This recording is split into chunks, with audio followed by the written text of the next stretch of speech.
राधे राधे महाराज जी। महाराज जी, मेरा स्वभाव है कि सही को सही, गलत को गलत कहती हूँ। इस वजह से मेरे परिवारजनों से मेरी बनती नहीं, चाहे मैं हूँ या कोई और हो। किसी के साथ गलत या अन्याय बर्दाश्त नहीं करती। कई बार बड़े झगड़े हो जाते हैं। मैं क्या करूं महाराज जी? मैं क्या बदलूं अपने आप को, या मतलब कैसे करूं महाराज?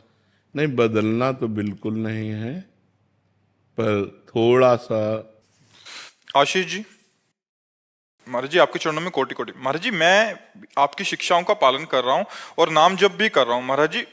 फिर भी महाराज जी अंदर जो विकार हैं महाराज जी, कभी कभी शंका होती है कि नाम जप सही तो चल रहा है महाराज जी। देखो, विकार आज के नहीं हैं, विकार आज के नहीं हैं, अनंत जन्मों के हैं। हम कई बार एकांतिक में बताया है कि जैसे मैसेज डिलीट करना हो तो सामने मैसेज आता है ना, तो अब एक काम का मैसेज आया, डिलीट हुआ, फिर उसी काम के करोड़ों मैसेज सेम टू सेम है, तो हमको भ्रम हो जाता है कि डिलीट होता है कि नहीं होता।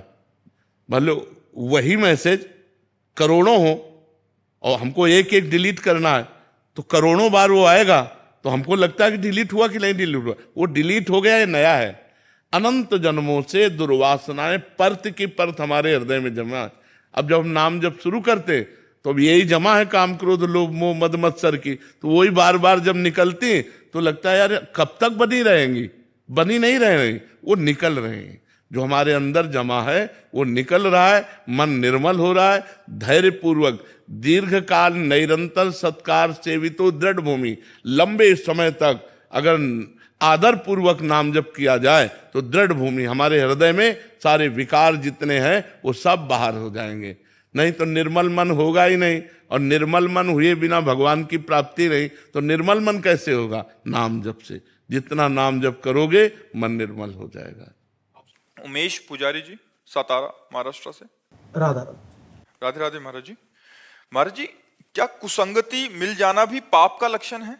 ये दुर्भाग्य है हमारा। प्रारब्ध जो है वो कुमार्गगामी जो बना रहा है वो पाप प्रेरणा से ही बना रहा है। हमको बचना चाहिए विवेक के द्वारा। अभी सुसंगति कैसे मिलेगी महाराज? भगवान से प्रार्थना करे, बिनु हरि कृपा मिले नहीं संता।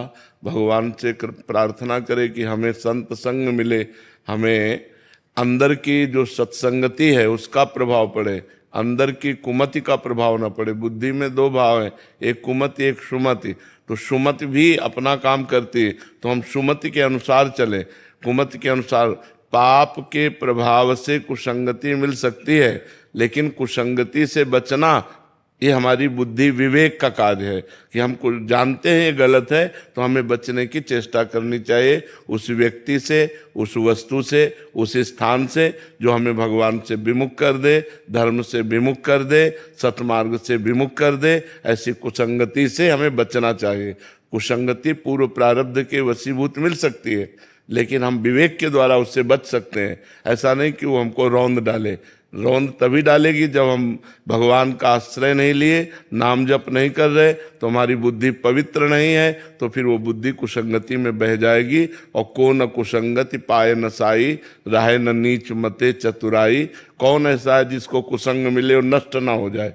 वो नष्ट भ्रष्ट हो ही जाएगा। वही बच सकता है जो भगवान का आश्रय लिए। सीम की चाप सके को तासु, बड़ रखवार रमापति जासु। जो रही मुत्तम प्रकृति, का कर सकत कुसंग। चंदन विष व्यापत नहीं, लपटे रहत भुजंग। जो उत्तम स्वभाव धारण करे, उत्तम स्वभाव यही है भगवान का चिंतन करना। संसार का चिंतन करना अधम स्वभाव है और भगवान का चिंतन करना उत्तम स्वभाव है। तो भगवान के अनेक नाम हैं, जो नाम प्रिय हो उसे निरंतर रटो, तो कुसंगति का प्रभाव, कलयुग का प्रभाव, काम क्रोध आदि का प्रभाव हमारे ऊपर आएगा, पर हमें नष्ट नहीं कर पाएगा। यदि नाम चल रहा है तो नाम छूटा तो कहा हनुमंत विपत्ति प्रभु सोई, जब तो सुमिरन भजन न होई। वही विपत्ति, वही संगति का प्रभाव हमारे हृदय में पड़ जाएगा जब नाम नहीं चल रहा। और नाम चल रहा है तो विपत्ति नहीं है, फिर संगति चाहे जितनी गलत हो वो हमारे ऊपर प्रभाव नहीं डाल पाएगी, क्योंकि भगवान का नाम पहरा दे रहा है। नाम पहारू दिवस निश्चित, रात दिन जो नाम जप रहा है उसका मंगल नहीं हो सकता। इसलिए खूब नाम जप करो और भगवान से प्रार्थना करो कि सुसंगति मिले, संतों का संग मिले। महाराज जी आपके श्रीमुख से सुना है कि पुण्य पुंज बिन मिले ना संता, तो आज के पुण्य जो करेंगे उसके परिणाम स्वरूप भी संतों का दर्शन होगा हाँ, या ऐसा हो सकता है, ऐसा हो सकता है। हम तीर्थ अवगाहन करें, परोपकार करें और भगवान से प्रार्थना करें तो फिर मिल सकता है, फिर संतों का संग मिल सकता है। सुकृतवान को ये लाभ मिल सकता है। पुण्यवान को जैसे पक्षियों को चुगाते चुगाते कभी आ गए तो चुगाने का अवसर मिल गया, ऐसे ही हम जनरल साधारण सेवा करते करते कभी किसी महापुरुष की सेवा बन गई, हमारा काम बन जाएगा। तो हमारा भाव जब पुण्य अर्जित करने का हो, पाप से रहित जीवन हो, तो संत संग निश्चित मिल जाएगा। पुण्य पुंज बिन मिले न संता, ऐसा भी सिद्धांत है। खूब सुकृत करे तो उसके परिणाम से भी संत संग मिल जाता है। मुकेश जी कैलिफोर्निया से। राधे राधे। राधे राधे महाराज जी। महाराज जी आप जी कहते हैं कि हमने अपने मन को समझाना है कि हम कौन हैं। क्या आप जी का तात्पर्य हमसे आत्मा से है जिससे मन को समझाना है? हाँ, या हमको हमसे तात्पर्य हम नहीं, मन को मन समझे ना समझे, आप समझ जाओ, आप अपने आप से समझ जाओ। ये मन से समझना नहीं होता, ये अपने आप से समझना होता है। यही तो कठिन बात है ना ज्ञान मार्ग में।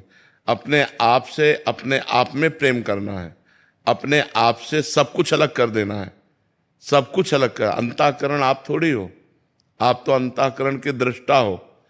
आप अपने को समझिए, आप ना स्थूल शरीर है, ना अंतःकरण है, न इंद्रियां हैं, न इनके भोग आप भोगते हैं, न इंद्रियों द्वारा कोई कार्य करते हैं।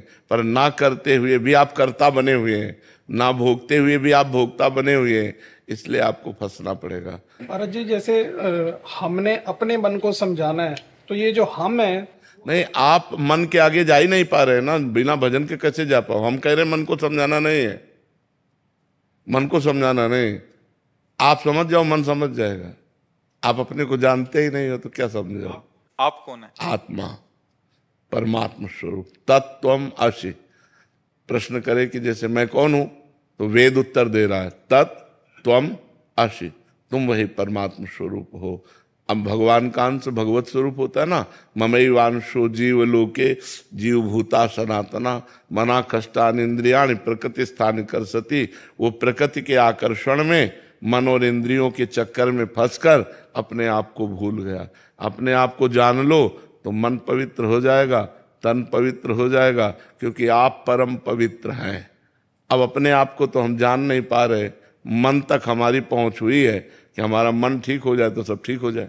महाराज जी आत्मा मन को समझाती है कि ये गलत नहीं करना, ये इस तरह से गलत रास्ते पे नहीं जाना। आत्मा निर्लेप है, ये बुद्धि समझाती है।